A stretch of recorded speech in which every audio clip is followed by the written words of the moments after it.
사람들에게는 인정 욕구라는 게 있습니다. 인정을 받고 싶은 욕구. 이 본능적인 것이죠. 내가 가지고 있는 재능 또 능력 이런 것들이 인정을 받는다는 것은 굉장히 행복한 일입니다.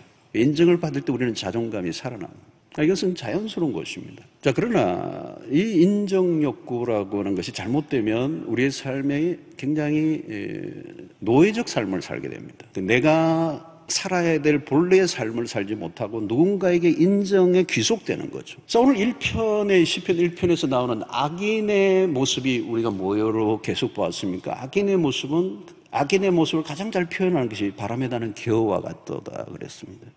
중심이 없는 거죠. 내가 살아야 될 삶의 방향과 목적이 없는 거예요. 여러분, 이 세상에서 인정을 받는 거라는 건요, 한순간이에요, 한순간. 붕 하다가 어느 날 벚꽃처럼 사라져버려요. 아, 벚꽃 보면서 참 은혜가 많이 돼요. 한순간이에요.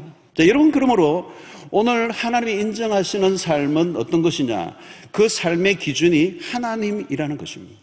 자, 여러분, 세상에서 우리가 인정을 받지 못해도요, 세상에서 뭐 제대로 되는 게 없어도 하나 분명한 거 있습니다. 하나님이 십자가를 통하여 나를 구원하셨다는 이 사건은 하나님의 엄청난 우리를 향한 인정하심이에요. 사랑하는 성도 여러분, 우리가 어떤 외적인 조건으로 하나님 앞에 인정을 받으려고 노력할 필요가 없어요. 여러분, 십자가는 우리의 신분, 사회적 신분과 우리의 어떤 사회적 어떤 것과 상관없어요. 우리의 존재 가치는 그리스도 십자가 안에서 우리를 받아주시고 인정해 주시는 거예요. 의인 여호와께서 인정하시나. 여러분, 승리의 인생은 딴 게 아니에요. 하나님이 알아주셔야 돼요. 천만인이 알아준다 할지라도 하나님이 알아주셔야 돼요. 여러분, 여호와께서 인정하시는 삶은 결과가 분명합니다. 하나님이 그 인생을 승리케 해주실 것이다. 그래서 때로는 세상적으로 풀리지 않고 어렵고 힘들고 고난이 와도 하나님이 말씀하십니다. 내가 너를 안다고. 너가 얼마나 힘들고 어렵지만 하나님의 말씀을 따라 살아가고 있는지 내가 알아. 말씀은 절대적인 진리예요. 비교할 수 없는 진리예요. 유일한 진리예요. 이 말씀과 견줄 수 있는 게 없어요. 이 말씀은 여호와의 말씀이네요. 이 말씀은 살아있습니다. 오늘 또 역사합니다. 사람을 바꿉니다.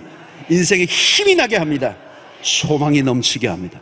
이 말씀은 우리를 승리의 길로 이끌어 주실 줄로 믿습니다. 사랑하는 성도 여러분, 말씀을 사랑하고 묵상하는 삶을 살아가는 가운데 여러분들의 삶에 철을 따라 열매를 맺고 또 하는 일이 형통할 뿐만 아니라 여호와께서 인정하시는 복된 인생 되시기를 주의 이름으로 축원합니다.